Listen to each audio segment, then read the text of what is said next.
Se você cursa engenharia, você já deve ter ouvido falar em fenômenos de transporte. Mas o que é exatamente essa ciência? E qual que é a sua importância para o engenheiro de produção? Você já parou para se perguntar por que o mel escorre mais lentamente pelo frasco?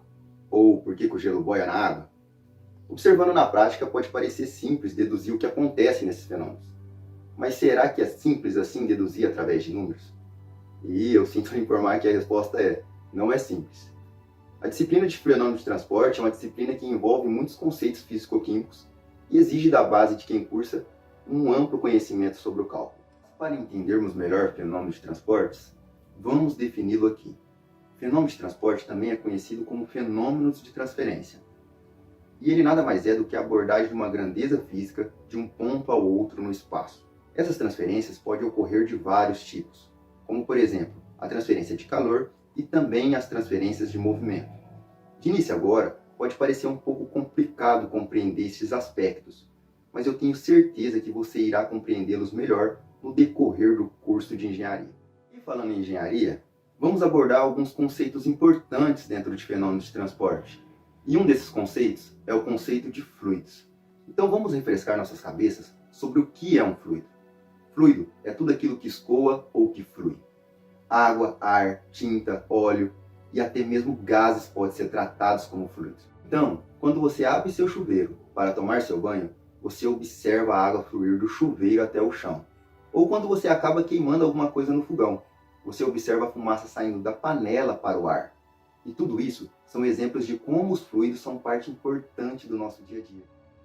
E os fluidos têm algumas características interessantes. Por exemplo, eles são viscosos. Ou seja, eles oferecem alguma espécie de resistência à deformação. E a viscosidade é a propriedade que está relacionada com a habilidade de um fluido em escoar.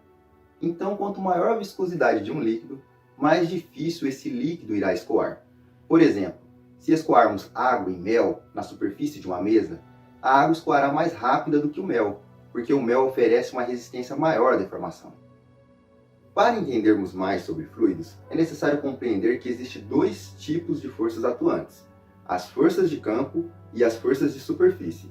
As forças de campo são aquelas que não necessitam de um contato direto com o objeto observado. Um exemplo disso é a gravidade.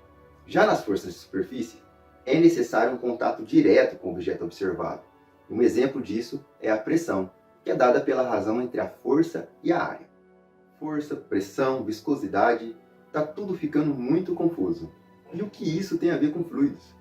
Bem, para isso vamos deixar mais uma coisa clara aqui.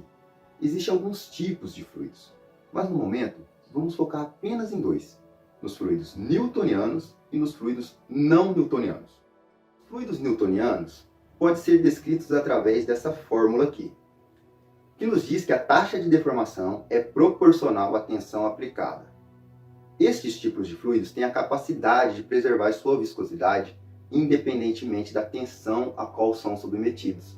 Isso não acontece nos fluidos não newtonianos. Por exemplo, água e maisena formam um fluido não newtoniano, e a depender da tensão que você aplica sobre esse tipo de fluido, ele poderá escorrer com uma viscosidade maior ou com uma viscosidade menor. Enfim, os conceitos de fluidos são muito importantes para a engenharia, e podemos observar vários desses conceitos, por exemplo, no nosso dia a dia. E quando fazemos uma abordagem do que é visto na prática e identificamos na teoria, tudo parece mais simples de entender. Por exemplo, na construção civil, os predeiros fazem uso da arte milenar da mangueira de nível até hoje. A mangueira de nível nos permite alinhar horizontalmente portas, janelas, pisos, telhados e muito mais. Observando melhor o que uma mangueira de nível é capaz de fazer, podemos pegar essa maquete como exemplo e perceber que essa janela está alinhada horizontalmente e simetricamente na mesma altura desta. Embora seja possível fazer essa simetria com outros aparelhos, também é perfeitamente possível fazer através da mangueira de nível. E o princípio por trás disso é o princípio dos vasos comunicantes, que nos diz que um fluido tende a se nivelar se os orifícios estiverem submetidos a uma mesma pressão. E mais interessante ainda, pontos de mesma profundidade também estão submetidos a uma mesma pressão, como indica o segmento de reta, tanto no ponto A, no ponto B ou no ponto C. E o teorema que nos explica isso é o Teorema de Stevin, mas isso é assunto para outro vídeo. Até o momento, vimos os conceitos de fluidos em repouso, mas e os conceitos de fluidos em escoamento?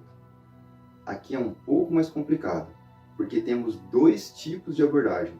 A abordagem integral, que é como se a gente fizesse um volume de controle para a análise do escoamento, e a abordagem diferencial, onde eu analiso ponto a ponto esse escoamento no espaço tridimensional x, y, z.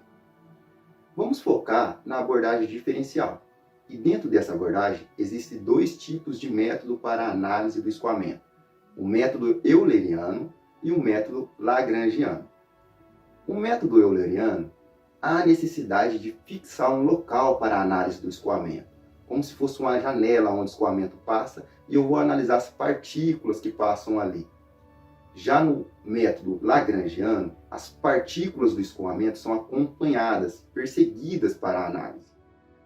Fazendo uma metáfora para a melhor compreensão destes dois métodos, podemos imaginar uma blitz policial. Uma blitz policial tem a necessidade de estar num local específico para averiguar os carros que escoam por aquele local.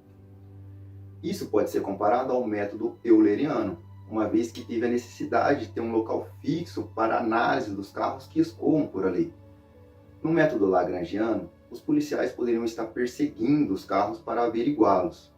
Seriam mais ou menos essa a diferença.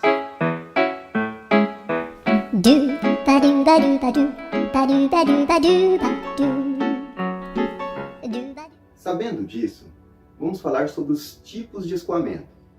Existem vários, mas vamos focar somente em dois aqui, o laminar e o turbulento.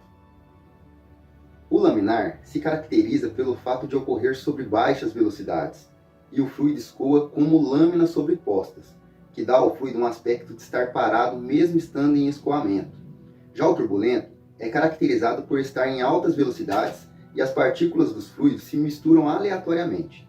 Muito legal, né? Observando, porque através dos números isso fica um pouco mais difícil de entender, só que ao mesmo tempo é necessário. E essa é a importância do cálculo em fenômenos de transporte. A lei de Stevin, o princípio dos vasos comunicantes, o princípio de Pascal, as equações de balança de Bernoulli, são todas regidas através de cálculos lógicos, para que hoje a gente fosse capaz de construir objetos incríveis. Um exemplo disso é o macaco hidráulico. Nas análises de um fluido em escoamento, não é diferente. O estabelecimento de volume de controle, por exemplo, mostra por si só que eu teria que fazer uma integração de área ali, ou seja, eu vou usar os princípios de integrais. E o uso de integrais, e bem como também o uso de derivadas, é muito importante dentro do contexto de fenômenos de transporte, pois torna o raciocínio desses fenômenos muito mais práticos do ponto de vista teórico. E finalizando, vamos falar sobre a importância de fenômenos de transporte para o engenheiro de produção. Bem, o engenheiro de produção pode usar os conceitos da disciplina de fenômenos de transporte para otimizar processos, analisar a qualidade dos fluidos, por exemplo, a qualidade da água. Isso é muito importante dentro de uma cadeia de um processo produtivo. Óbvio que existem muitas outras aplicações de fenômenos de transporte, mas esse é assunto para outro vídeo, tá? Desde já, meu muito obrigado pela atenção e é isso aí. Até a próxima.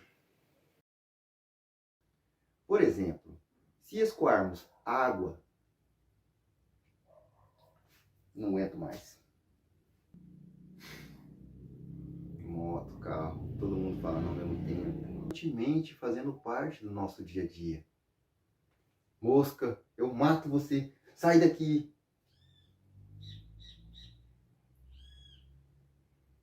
É necessário ter paciência. Eu tô te vendo, se vir aqui uma vez eu te pego. O que essas moscas estão fazendo aqui? Não adianta. Fazendo uma comparação,